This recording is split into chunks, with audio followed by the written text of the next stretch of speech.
It wasn't the first time Mira had said she was going to meet a friend from work.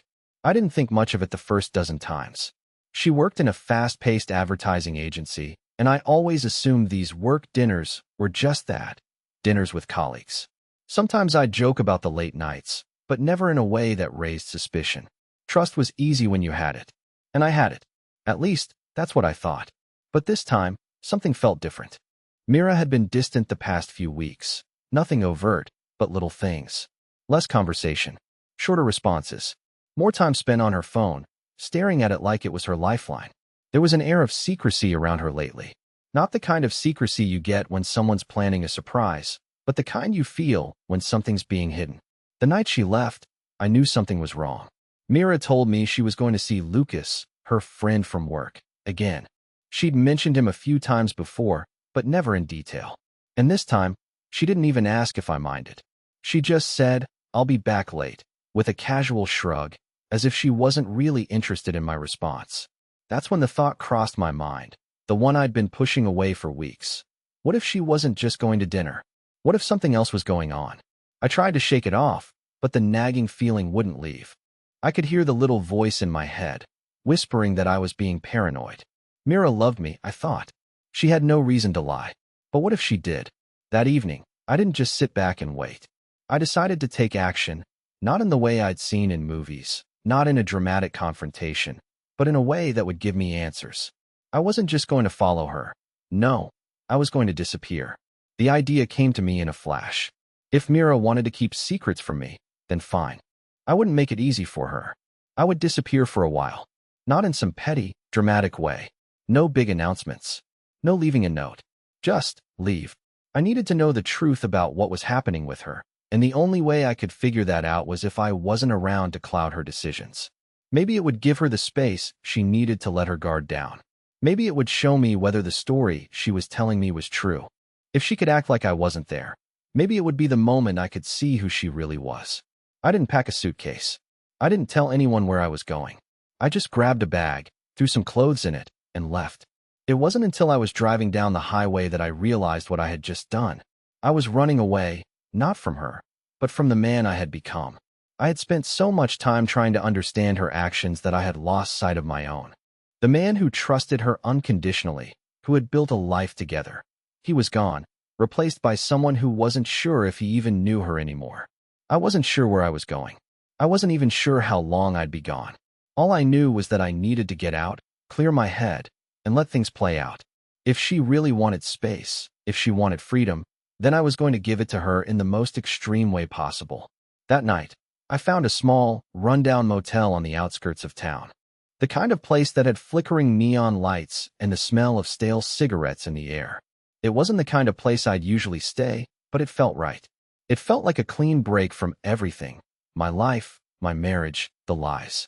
I spent hours in that dingy motel room, lying on the bed, staring at the ceiling, trying to make sense of everything. Was I making a mistake? Was I just spiraling into paranoia? But as I lay there, I kept replaying her last words, "I'll be back late." It felt like a challenge. Like she was daring me to care enough to ask where she was, what she was doing. But instead of asking, I just left. The silence of the room felt like the only truth I could trust. And then, at 2 a.m., my phone buzzed. It was a message from Mira. "I'm with Lucas now. Don't worry, I'll be back later. I just need this time." At that moment, everything stopped. I didn't know how to feel. It wasn't the message itself, but the way she phrased it. "I just need this time." It was as if she was telling me that her needs had become more important than anything we had built together. That whatever was happening between her and Lucas was beyond my understanding or my control. I sat up in the bed, staring at the message, trying to make sense of it. Was this her way of telling me the truth without saying it outright? Was she giving me permission to let go? I didn't respond. I didn't have the words. But I knew one thing for sure. I wasn't going back. Not until I had the answers. The next few days were a blur. I didn't know what to do with myself.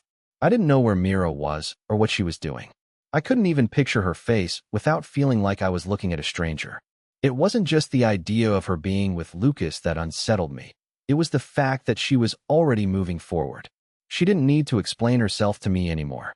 She had already made her choice. And that was the hardest part to accept. The following days felt like an eternity. I didn't hear from Mira. The message she'd sent me that night seemed like a casual afterthought, like something she would have written while sipping a glass of wine, looking out the window, perfectly content in whatever moment she was sharing with Lucas. I just need this time. That sentence kept circling in my mind, each time more suffocating than the last. What did it mean? What was she trying to tell me? Had I somehow become invisible to her? Or was this some kind of test? Was I supposed to care more than I had? To chase her? To beg her to come home? I didn't know how to feel. I didn't know how to act. But I knew one thing. I had made a decision. I wasn't going to rush back, ready to accept her back into my arms like nothing had changed. No, this time, I was going to wait. And I was going to watch. The next morning, I sat in the small motel room, listening to the world outside. I felt detached, like I was no longer part of my life back home. The familiar sounds of the neighborhood, the smell of the coffee brewing in the kitchen, it was all a distant memory now. I had left that behind. The man who would have rushed to pick up the phone and beg her to come home wasn't here anymore. I spent hours driving, going nowhere in particular. My phone remained silent. I didn't even reach out to my friends or family. I didn't know how to explain why I wasn't home, why I didn't care enough to chase her down. It didn't feel like indifference, but more like a self-preserving kind of distance. There was a part of me that needed to see just how far Mira was willing to go, how far we were willing to go. Days turned into a week. I hadn't heard anything, not even a text. The silence was maddening, but at the same time, it gave me clarity. I wasn't trying to control the situation anymore. I wasn't trying to make sense of it. I just needed to see how deep this was, how long it would take for her to come back, or even to check in. I started to think about everything, about the small changes in Mira's behavior, the things I'd missed, the late-night texts, the quiet phone calls, the sudden urgency to meet this friend. I'd never questioned her before. I'd never thought it would come to this. But then, one night, as I sat in the dimly lit motel room, my phone buzzed. It was a notification from an app she had never used before. I almost didn't check it, but something made me open the message. And there it was, a picture. A picture of Mira. But it wasn't just any picture. She was with Lucas, in what looked like a restaurant. Their faces were too close, too familiar, the kind of closeness that made my chest tighten. They weren't just friends. I stared at the image, heart racing. I didn't know what to do with this. I had been right all along. But now what? How did I respond to this truth? I wasn't sure. But I knew I wasn't going back to her right now, not without knowing more. And certainly not without seeing how far things would go. I wasn't ready to confront her. Not yet. But I wasn't going to just sit here, waiting for her to come back. No, I needed answers, and I was willing to do whatever it took to get them. Even if it meant seeing things I wasn't prepared for. Even if it meant losing her completely.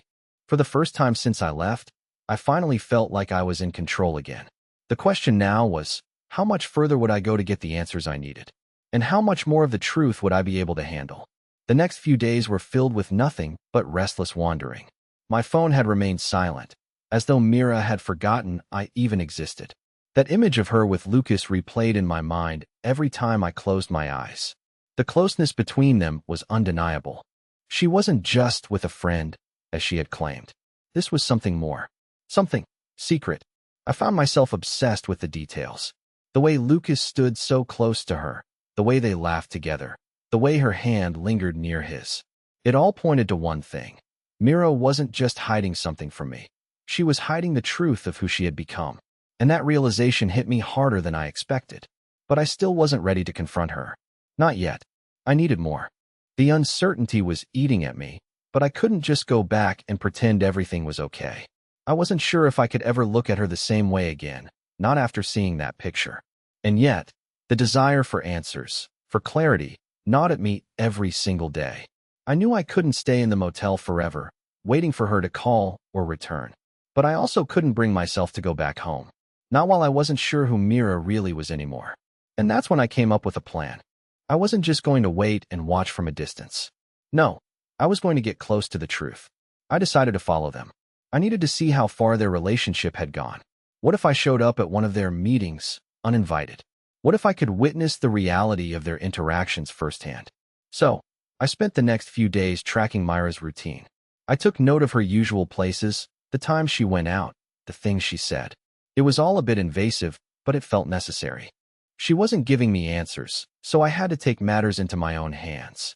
I watched her from a distance, waiting for the right moment to strike. It was on a Wednesday evening, a week after the picture had been sent to me, that I saw her. Mira and Lucas were having dinner at a cozy little bistro downtown. It was a place she and I had been to once, years ago. Back then, it was just a quiet spot for us to enjoy some time away from our busy lives. But now, it felt like a distant memory, tainted by what I was seeing. I watched from across the street, hidden behind the shadows of a cafe, as Mira and Lucas sat together at a corner table. It wasn't just a casual dinner. It was intimate. The way they leaned in to speak to each other, the way Lucas reached across the table to touch her hand, it was all too familiar, too comfortable. I felt my heart drop into my stomach. This wasn't a mistake. This wasn't a one-off. Mira was in this, and she was deep. As I stood there, watching them, I realized something. I wasn't just a man waiting for his wife to come back. I was a man trying to piece together the ruins of something I thought was perfect. Every second I stood there, watching them, I felt the last bits of trust one had for Mira slipping away. It hurt more than I thought it would. Seeing her with him, laughing and talking, while I stood on the outside, was like watching the slow disintegration of my entire life. I didn't want to believe it, but I couldn't ignore it. Mira was with him. She had chosen him, and I had to accept that. But how?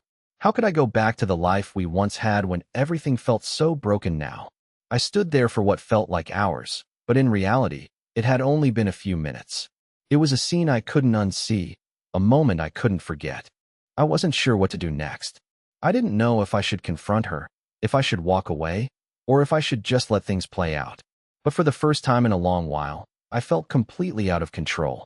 I left the cafe, walking away from the painful truth I had just witnessed. I didn't turn back. Not once. The night air felt colder than before, as if it was mocking me. I didn't know how I was supposed to feel. Anger? Sadness? Resentment? All of them. But mostly, I felt empty. And as I walked through the quiet streets, I realized something else. I had been blind. Not just to Mira's actions, but to the man I had become. The man who had waited and trusted, only to find himself in the ruins of his own choices. I wasn't sure where I was going. But for the first time in a while, I didn't care. The only thing I knew for sure was that this was far from over. And I wasn't going to walk away from it without understanding exactly what had happened. It had been days since I saw Mira and Lucas together. Every time I closed my eyes, I saw their faces, too close, too intimate. It haunted me in a way that words couldn't describe. I tried to move on, tried to find some sort of distraction, but the truth weighed on me heavily. I was trapped in my own mind, replaying every moment over and over, each time feeling more suffocated by the reality of what I'd seen. Then came the letter. I wasn't expecting it. It arrived in the mail, a simple, unmarked envelope with no return address. When I saw Mira's handwriting on the front, my heart skipped. I hadn't heard from her since that night I'd left. I had convinced myself that she'd forgotten about me, that maybe she didn't even care. But here it was, something that felt like a sign, or at least an attempt at one. I opened it slowly, my fingers trembling as I read the words inside. The letter wasn't long. It was short, almost too brief, but every sentence felt like a punch to the gut. I know what you saw. I know you're hurt. But I need to explain. Please, don't think the worst of me. This is not what you think. Please meet me. I need to tell you everything. I stared at the letter, trying to process what she was saying. The first instinct was to ignore it, to leave everything behind. But something inside me wouldn't let go. I wasn't ready to let her go without understanding why she'd done this. Without knowing if there was any part of our life together left that mattered to her. The letter felt like a baited hook, drawing me back in. But how could I trust her words? How could I trust anything she said now? I didn't respond right away. I let the letter sit on the table for a day, the silence between us growing thicker with each passing hour. Part of me wanted to show up, to confront her, to demand the truth. But another part of me, the part one didn't want to acknowledge, still wanted to believe that there was something salvageable in our relationship. I finally decided to go, not because I trusted her, but because I needed closure. I needed to hear her side of the story, no matter how painful it might be. I didn't tell anyone where I was going. I didn't need to. This wasn't about them. This was about me and Mira and whatever had happened between us. The meeting place was a small park, a quiet corner of the city where we used to go on weekends. The place where everything felt safe and familiar. But now, it felt like a stranger's territory, like a memory that had been tainted. I arrived first, standing at the same bench we'd sat at countless times. The trees around me seemed to whisper in the wind, as if the world itself was holding its breath. My heart pounded in my chest. When Mira arrived, she didn't look the same. There was a weariness in her eyes, something that hadn't been there before. She walked toward me slowly, hesitating just a few steps away, like she wasn't sure how to approach me. I could feel the tension in the air, thick enough to choke on. "I'm sorry," she said, her voice trembling. I didn't know how else to do this. I nodded, but I couldn't speak. My throat felt tight, and the words wouldn't come. She continued, her eyes not meeting mine. "The truth is, I've been seeing Lucas for a while now," she confessed, her voice barely above a whisper. "I never meant for it to happen, but it did. And now, I don't know what to do. I don't know if I can fix this, if I even want to. But I needed you to know the truth." I felt like the ground had shifted beneath me. The reality of her words hit me harder than I could have imagined. It wasn't just a mistake. It wasn't just a one-time thing. It was an affair, a full-blown betrayal that had been going on for who knows how long. She looked up at me then, her eyes filled with a mixture of guilt and fear. "I don't want to lose you, but I can't lie to you anymore. You deserve the truth. You deserve better than this." The weight of her words hung in the air between us. There was no anger, no shouting, just the quiet, undeniable truth of what had happened. I didn't know what to say. What could I say? I had been living in a lie for months, maybe longer. And now, everything I had known was gone. The woman I loved, the woman I thought I knew, had chosen someone else. I turned away, unable to look at her any longer. I didn't know what I was supposed to feel. Rage, sorrow, relief? It was all too much, and yet, none of it was enough. The silence between us grew heavy, almost unbearable. "I don't know what to do with this," I said finally, my voice low. "I don't know if I can forgive you." Mira didn't answer right away. She just stood there, looking at me with those same sorrowful eyes, waiting for something, anything, from me. But I didn't know what she wanted anymore. I didn't know what I wanted. The truth was, the woman I had loved was no longer the woman standing in front of me. And that realization, more than anything else, hurt the most. I turned and walked away, leaving her standing there, alone, in the place that had once been ours. The days that followed Mira's confession felt like a haze, as if I were moving through a fog, struggling to grasp anything tangible. I couldn't seem to find my footing, even in my own life. The weight of her betrayal hung over me like a dark cloud, and no matter how much I tried to distance myself from it, the truth would creep in, suffocating me in the quiet moments. I tried to distract myself. Work, random outings, even late-night drives. But nothing filled the emptiness inside me. I had walked away from that meeting with Mira feeling like I had made some sort of decision, like I knew what to do next. But I didn't. It was on the third day after that meeting when my phone buzzed, cutting through the silence of my apartment. It was an unknown number. I almost didn't answer, but something told me I should. I hesitated for a moment before picking up. "Hello," I said, my voice sounding hollow, even to my own ears. "Hey, it's Lucas," came the voice on the other end, casual, but with an edge that made me stiffen. I wasn't sure what to expect, but it certainly wasn't this. "Lucas," I muttered, my grip tightening on the phone. "Why are you calling me?" There was a long pause on the other end, a strange tension building. "I need to talk," he finally said, his tone softer now. "I think we both know what's been going on with Mira, but I don't want to hide anymore." I wasn't sure what to make of his words. I had assumed Lucas was the kind of person who'd just continue on, unbothered, thinking he'd won. But now, hearing him speak this way, I was unsure. Was this some kind of manipulation? A way to get me to feel sympathy for him? "I'm listening," I said, not sure what else to say. "I've been seeing Mira for a while now," he continued. "And it's been more than just physical. We've shared things, real things. Things I haven't shared with anyone. But I'm not calling to rub it in your face, man. I wanted to tell you the truth. I know you're angry. Hell, I'd be angry too if I were you." His words hit me in waves, each one more confusing than the last. Anger? Sure, I was angry. I was furious. But was I angry at him? Or at Mira? The lines between those feelings were blurred now. I didn't know where to direct it anymore. "What do you want from me, Lucas?" I asked, my voice now cold. "I just think you deserve to hear it from me, not Mira," he replied. She's been struggling with this. And I know it's messed up, but it wasn't just a fling. She really cares about you, but I think. He stopped himself, as if reconsidering his next words. Look, I'm not asking you to forgive me or even to understand. But I think we both need to face the reality of this situation. The conversation didn't go much further after that.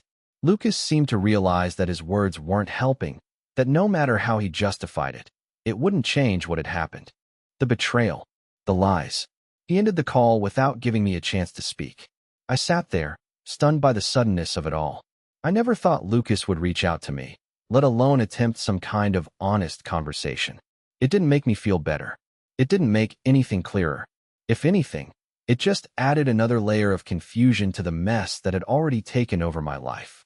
What was I supposed to do with that? Was this some sort of twisted attempt at closure, or was Lucas trying to make himself feel better about what had happened? I didn't know, and the more I thought about it, the more frustrated I became. I had no answers, no resolution, just a man who had crossed a line with my wife, telling me things I didn't want to hear. I thought I had been prepared for the truth, but hearing it from him only made everything worse. I lay back on the couch, staring at the ceiling, feeling more lost than ever before. The anger I had been holding on to was still there, but it was mixed with something else, something darker, something deeper. This whole situation had become a tangled mess of emotions, and no matter how much I tried to cut away the knots, they just seemed to tighten. The call had only left me with more questions, more uncertainty, and I wasn't sure if I would ever find the answers I was looking for. The days after Lucas's call felt like a blur. I kept replaying the conversation over and over in my mind. There was no resolution, no catharsis, just more confusion, more uncertainty. I wasn't sure what to make of it, whether Lucas's words were a desperate attempt at redemption or a way to absolve himself of any guilt. The silence between Mira and me grew unbearable. I hadn't heard from her since the park, and it didn't feel like she was waiting for me to come back, as if she had already moved on, and I was just another casualty of her decisions. But then, one evening, as I sat in the living room, trying to distract myself with a book I couldn't focus on, I heard a knock at the door. I wasn't expecting anyone. My first instinct was to ignore it. But the knocking came again, this time more insistent. I stood up, puzzled, and walked to the door. When I opened it, I almost didn't believe my eyes. It was Mira. She looked different. Her eyes were red, like she hadn't slept in days. Her clothes were disheveled, as if she'd thrown them on without a second thought. She stood there, nervously shifting from one foot to the other, like she didn't know how to start. For a moment, neither of us spoke. I just stared at her, unsure of what to do, unsure of what to say. But then she spoke, her voice barely above a whisper. "I know I've hurt you," she began, taking a hesitant step forward. "And I don't expect you to forgive me. But I couldn't let you go without telling you everything." I didn't respond. I just stood there, waiting for her to continue. My heart was pounding, my mind 1,000 miles away, trying to prepare for whatever she was going to say next. "I've been with Lucas, and I don't want to make excuses for what I've done. But there's more to the story than you think," she said, her voice trembling. "Please, just hear me out." I didn't know how to feel. I wasn't angry, not in the way I thought I would be. I wasn't even surprised. I had already seen the signs, heard the whispers in my head. What I was feeling, though, was something deeper, a mix of sadness, betrayal, and something else I couldn't quite place. Mira stepped inside without waiting for permission, and I couldn't bring myself to stop her. She sat down on the couch, and I joined her, not knowing what the right move was. I just wanted to hear her out, to know what she was going to say. "I met Lucas long before you ever found out," she continued. "It wasn't planned. I never meant to hurt you. But we connected in ways I couldn't explain. I don't know when it started, but I felt something real. And I couldn't stop it." She paused, her eyes filled with guilt. "I didn't want to lose you. I still don't. But I was caught between two worlds. And in the end, I chose the wrong one." I didn't know how to respond. The truth was out there now, raw and unfiltered. The part of me that wanted to scream, to demand answers, was drowning in a wave of disbelief. But the other part of me, the one that still cared, the one that still loved her, wanted to hold on to some piece of what we used to have. "I never meant to betray you," she said, her voice barely audible. "But I did, and I have to live with that." The words hung in the air, thick with regret. I didn't know how to move forward from here. I wasn't sure if I ever could. All the trust, all the promises we'd made to each other, they felt like they had crumbled in an instant. But at least now, I had the full picture. I had heard her side, the side I'd been avoiding for so long. But was it enough? Could I really move past this? I didn't have the answers. And in that moment, I wasn't sure I ever would. I sat there, frozen, as Mira's words echoed in my mind. She had just confessed everything, and yet, it didn't feel like a release. It wasn't the catharsis I had been hoping for. In fact, it felt like a weight was added to my chest. She looked so vulnerable, so broken, but I couldn't shake the feeling that nothing would ever be the same. "I don't expect you to forgive me right away," Mira said, her voice barely audible. "I know what I did was unforgivable, but I need you to understand that I never meant for any of this to happen. I didn't set out to hurt you. I just got lost." I didn't answer her. How could I? I had heard the words before. I didn't mean to hurt you. But the truth was, no one had ever meant to hurt me. Yet, here I was, shattered by the weight of her actions, still trying to figure out where the love we had went. I wasn't sure what I expected from this conversation, but it wasn't this. It wasn't her sitting in front of me, apologizing, trying to explain herself. This wasn't the closure I had imagined. It wasn't the moment where everything made sense. If anything, it only deepened the hole inside me. "I never wanted this to be the end for us," Mira continued, looking up at me with tear-filled eyes. "I love you, I really do. But I couldn't keep pretending anymore. It was unfair to you, to both of us." Her confession was painful to hear, but it wasn't the worst part. The worst part was the realization that I had no idea who she was anymore. This wasn't the woman I had fallen in love with. The woman I had spent years building a life with. This woman who had shared her dreams and secrets with me. She was gone. In her place was a stranger sitting on my couch, asking for something that felt impossible: forgiveness. I took a deep breath, trying to collect my thoughts. I was still numb, still processing everything. My mind raced in a million directions, unable to settle on anything. The love I had for her wasn't gone. It was buried beneath layers of hurt, confusion, and betrayal. Could love survive something like this? Could we survive this? "I don't know if I can forgive you," I said finally, the words coming out quieter than I intended. "I don't know if I can ever look at you the same way again." She nodded, tears slipping down her cheeks. "I know. I don't expect you to. But I had to tell you the truth. I had to tell you everything, even if it meant losing you." I wanted to feel anger. I wanted to scream, to demand an explanation for every lie, for every moment she spent with Lucas behind my back. But all I felt was exhaustion. My heart was too tired to fight, too tired to keep asking why, when the answers were right in front of me. "I don't know what to do with this," I muttered, running a hand through my hair. "I don't know how to move forward." Myra's eyes locked onto mine. "I'm sorry. I'm so sorry. I never wanted to hurt you like this." But the words felt empty now. They didn't erase the betrayal. They didn't undo what had already been done. No amount of apologies could fix what had broken between us. And as much as I wanted to hold on to the hope that we could rebuild, I couldn't ignore the truth. That trust, once shattered, was nearly impossible to repair. I stood up, pacing the room, trying to calm the storm in my head. Mira remained seated on the couch, her eyes following me. I knew she was waiting for something, waiting for me to tell her I was willing to try again, to forgive her. But I couldn't give her that reassurance. "Not yet. I think I need some time alone," I said, my voice strained. "I need to think. I need to figure out what I want." Mira didn't argue. She didn't try to convince me otherwise. She just nodded, her face etched with sadness. I could see the weight of her own guilt crushing her, but it wasn't enough. It didn't change what had happened. It didn't change the fact that she had chosen someone else over me, that she had kept secrets from me for so long. She stood up slowly, wiping her eyes. "I understand. I won't push you. I just want you to know that I still love you." I didn't know how to respond. I didn't know if I still loved her. The love I had felt for her seemed distant now, like a memory I couldn't quite grasp. All I could do was watch her walk toward the door, her steps slow and deliberate, as if she was walking away from everything we had built. When the door closed behind her, I was left alone in the silence. The room felt colder now. The empty space between us felt like a chasm, and I wasn't sure how to bridge it. I sat down on the couch, staring at nothing, my mind racing. What now? What came after the truth? I didn't know the answer. All I knew was that whatever path I chose from here on out, it wouldn't be easy, and I wasn't sure if I was strong enough to face it. The days after Mira left were some of the longest of my life. I stayed in that same apartment, surrounded by the echoes of our life together. But with each passing day, something started to shift within me.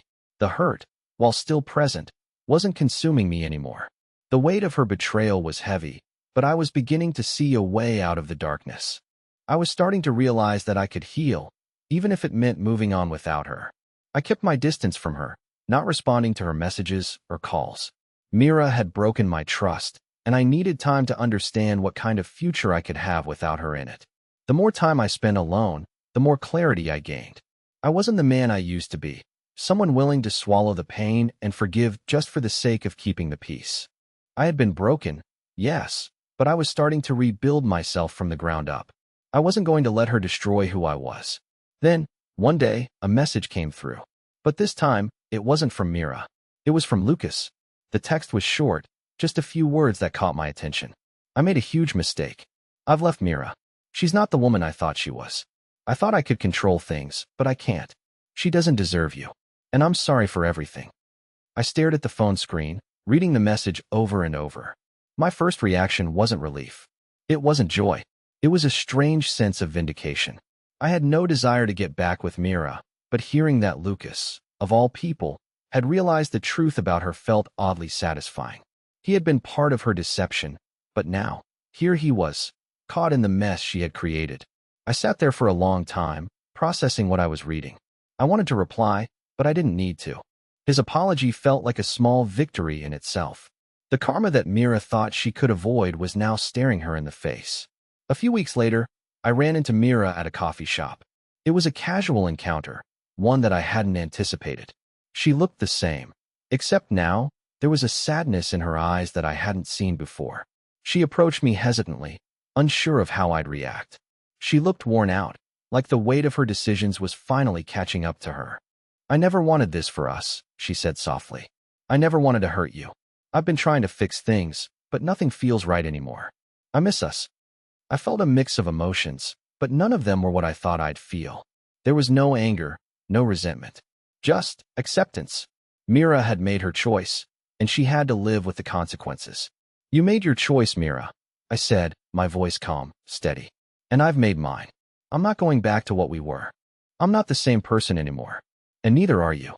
You can't undo what's been done, but you can choose to own it."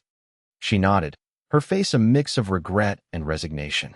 "I know, and I'll never be able to take it back. But I hope you find happiness. I really do." I smiled, a genuine smile, and I meant it.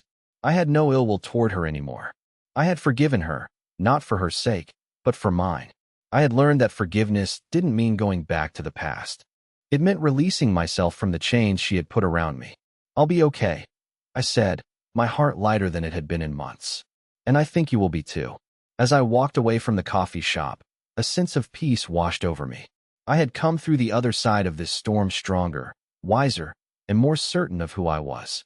The pain was still there, but it no longer defined me. I was free, and I had earned it. Mira would have to find her own way now. Her choices had led her here, and no one could save her from the consequences. But I wasn't going to be the one to drag her back into my world. She had already taken too much from me. In the end, the universe has a way of giving people exactly what they deserve. Sometimes, karma works in ways we can't see until we're on the other side of it. I had lost something important, yes, but I had also gained something far more valuable, myself. And for that, I was finally at peace.